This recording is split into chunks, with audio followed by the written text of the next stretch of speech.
What's up? Welcome back to my channel. My name is Kai, and I make ASMR videos. What's up? Long time no see. I was not intending to take such an extended hiatus from posting.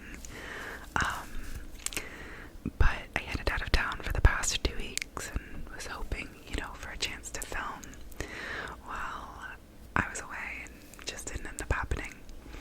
But I've missed you a lot, and we have a lot to catch up on. And yeah, thank you to everyone who checked in too. I appreciate it. Everything is a little bit chaos right now, but we'll talk about it.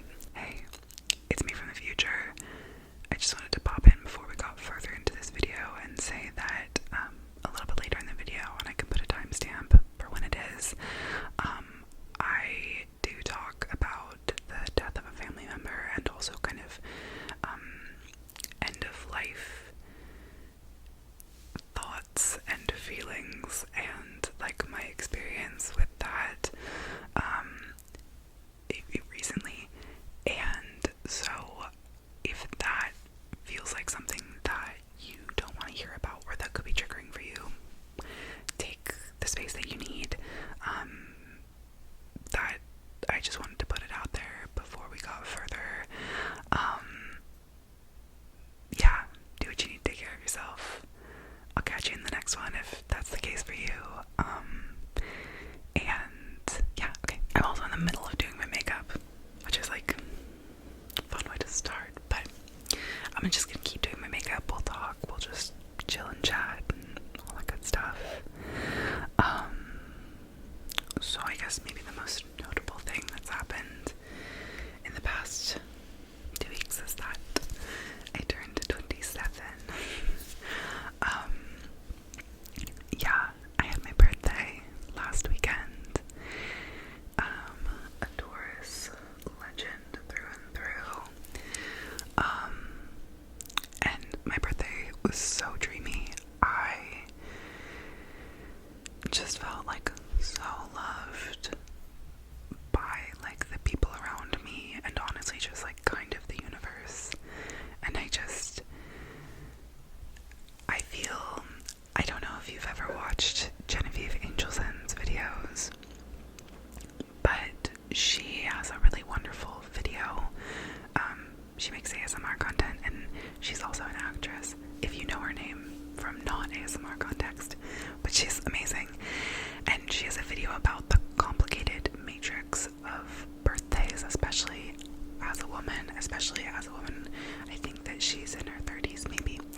I love her videos. I highly recommend. All the content that she makes is so interesting and thoughtful. In any case, birthdays are just always such a complicated matrix, because I feel they're so connected to ideas you have about your birthday, whether that has to do with aging or the infinite possibility that you as a kid held in your mind about your birthday, right? Anything could happen on your birthday, and as an adult I still feel that lives in me. And then there was a terrible couple years around the time I was starting 18, 19, 20, where suddenly my birthday was not ever that day of infinite possibility. It was just a normal day at college, and it was such a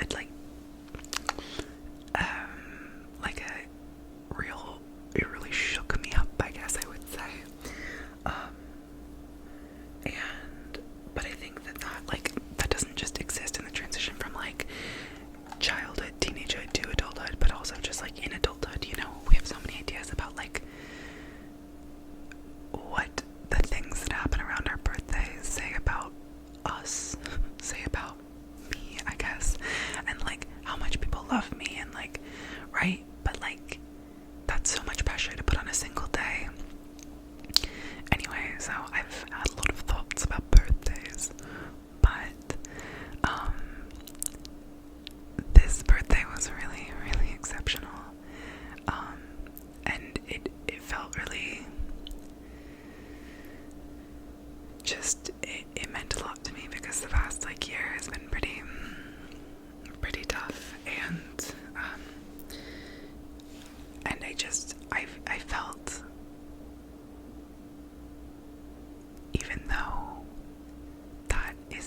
realize that there's still many people who love me really well and who want to make me feel really loved, you know, and that was a really magical, like, feeling.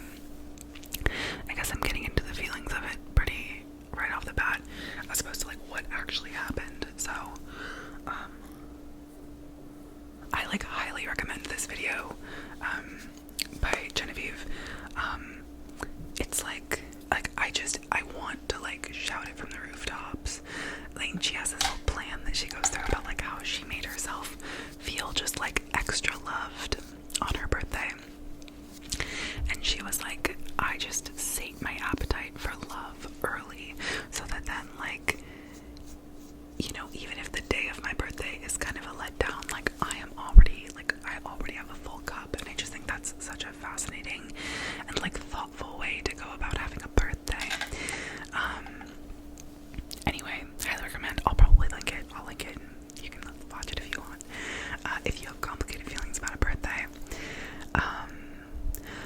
But yeah, so maybe I should just start from the beginning of my trip. I think that's what I'll do. So, I went down to Oregon, the weekend before my birthday, so 2 weekends ago. I spent with my best friend and, her husband and a couple of her husband's friends. And we just, like, had kind of like a chill weekend. Her husband's friends are people who were also in their wedding party, and so I know them kind of through that context, and they're really chill guys. And we, like, just played a lot of video games, played a lot of board games, I don't know, smoked some weed, etc., etc. And it was fun, but I just got, like, kind of overwhelmed while I was there, for, like, a variety of reasons, among them being, like, PMS, and I had planned, because I had this, like, engagement with this group of friends the weekend before my birthday, and then I had made a plan with a different group of friends, though my best friend is also in that group of friends.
and like,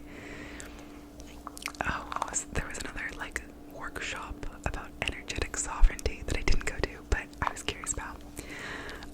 So that's kind of the vibe, and they serve like, they feed you all of your food, and it's completely off the grid.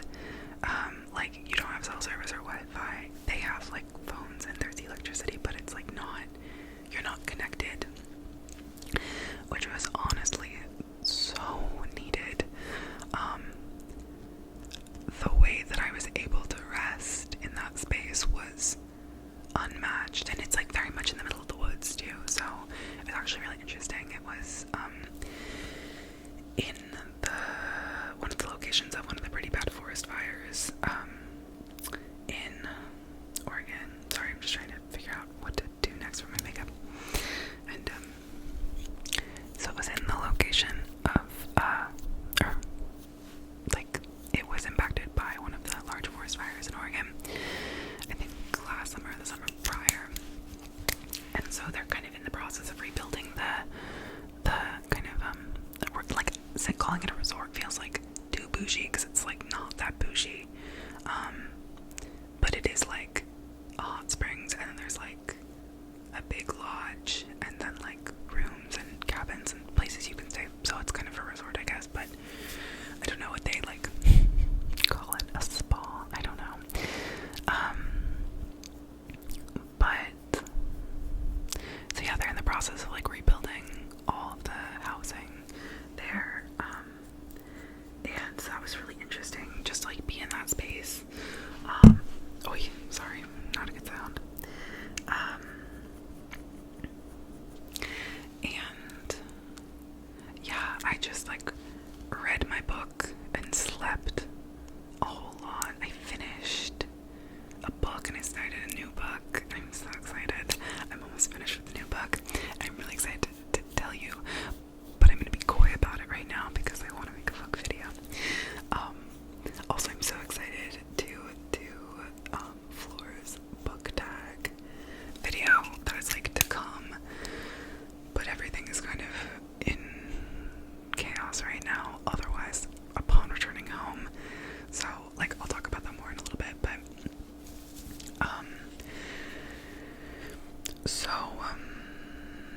yeah, but just spent like a really nice like 4 days at the hot springs and just like totally unplugged, and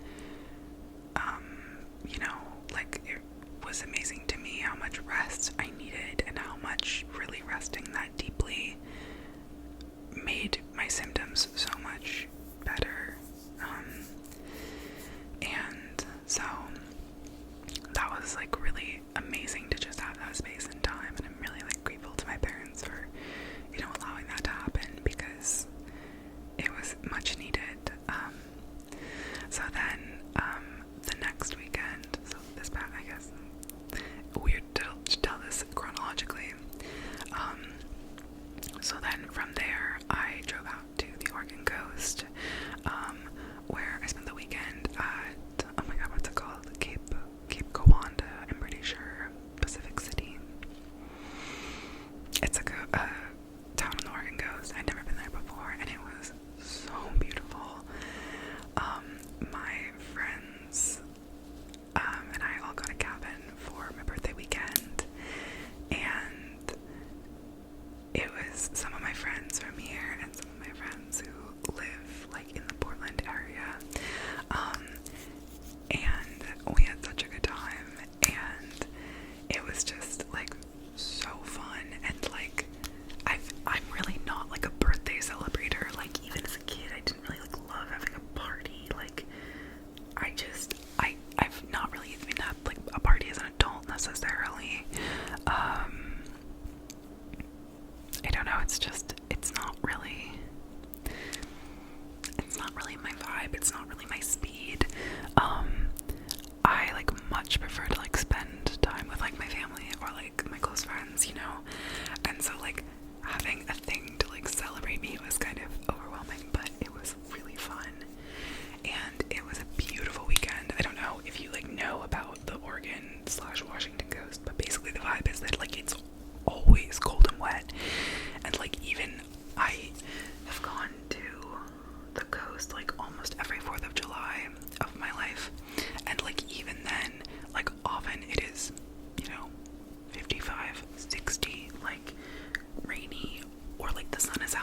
Oregon coast beaches is that they're just like not swimming beaches at all.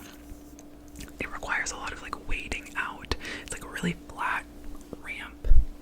To use a geologic term, it's a really flat, like if you're imagining where the waves crash, like it's just quite flat, and so you can never get out very deep.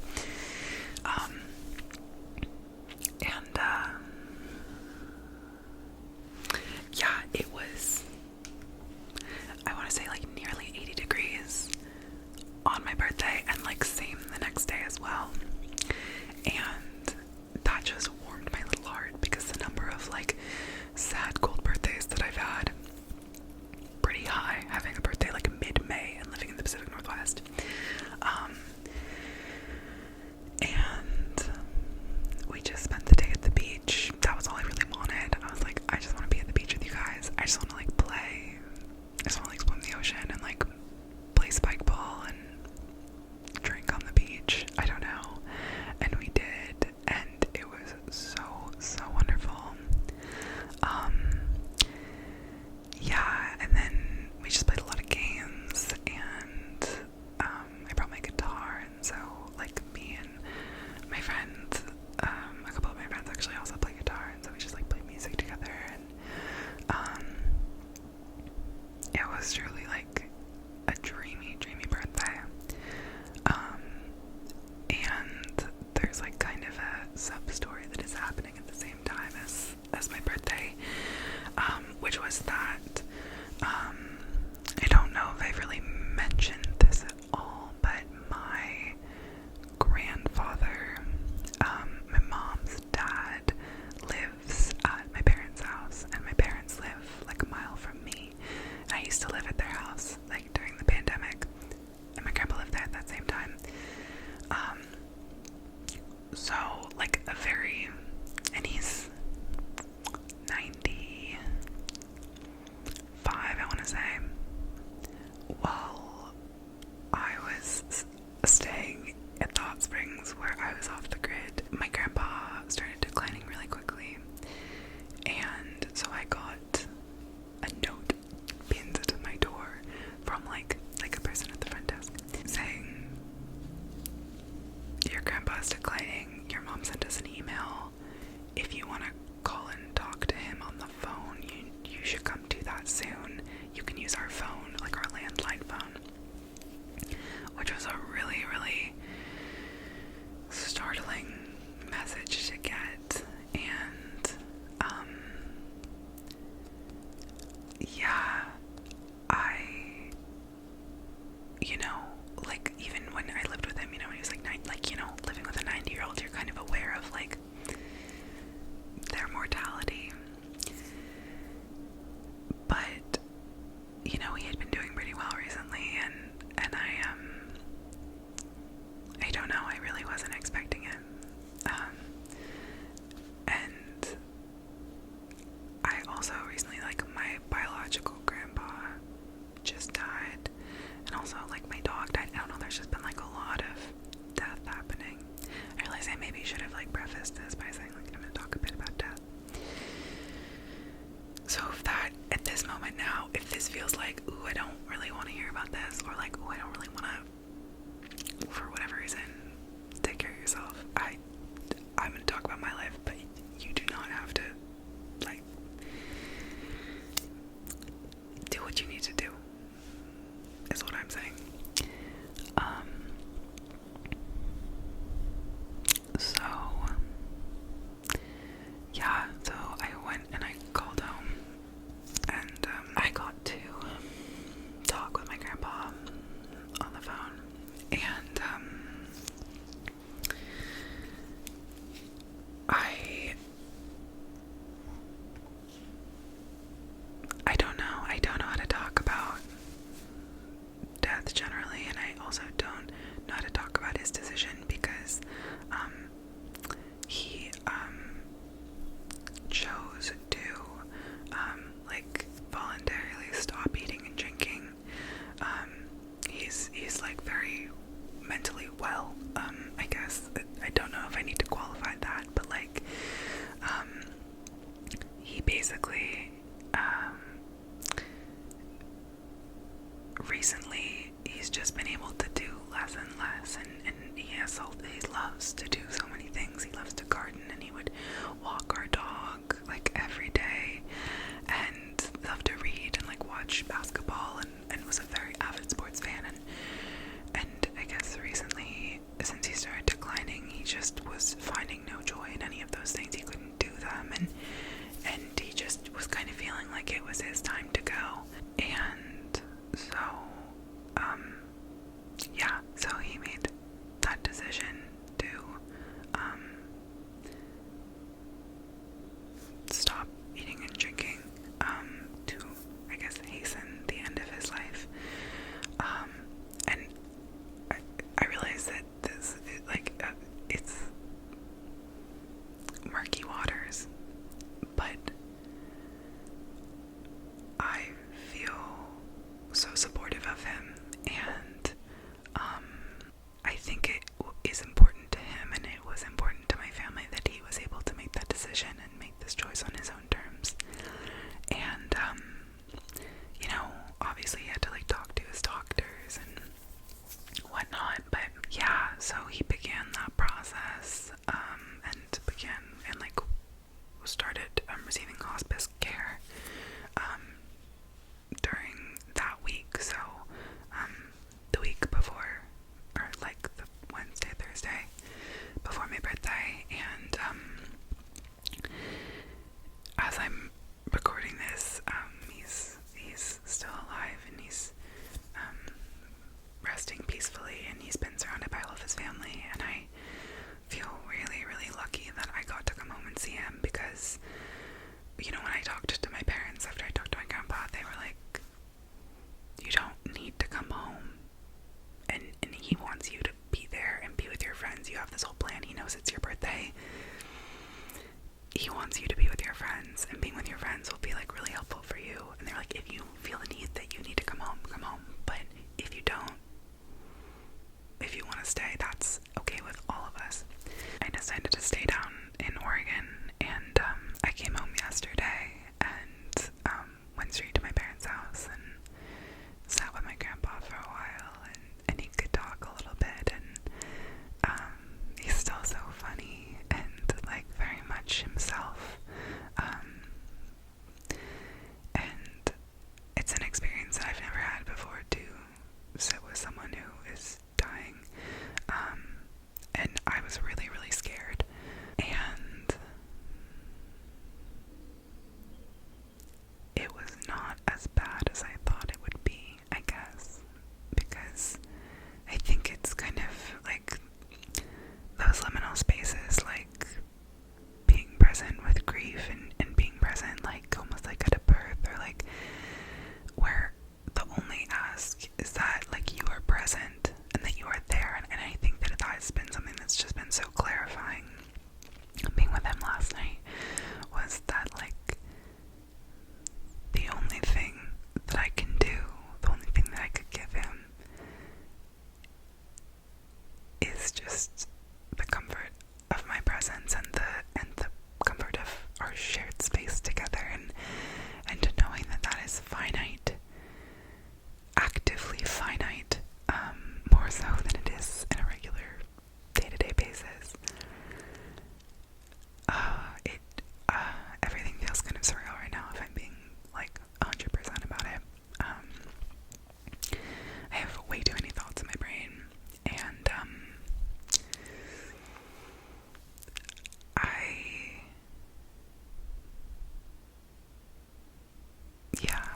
I don't know how to summarize them at all, but that is also going on right now, and so hence having kind of a goldfish brain, and also not immediately picking back up with filming so consistently. I should probably put on mascara. That was what I was doing. I was doing my makeup right. So, I think the texture of like my birthday was a bit kind of it was informed by this odd kind of cleaving of myself. It felt like, where on the one hand I was with my friends and I was celebrating my birthday and I was so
last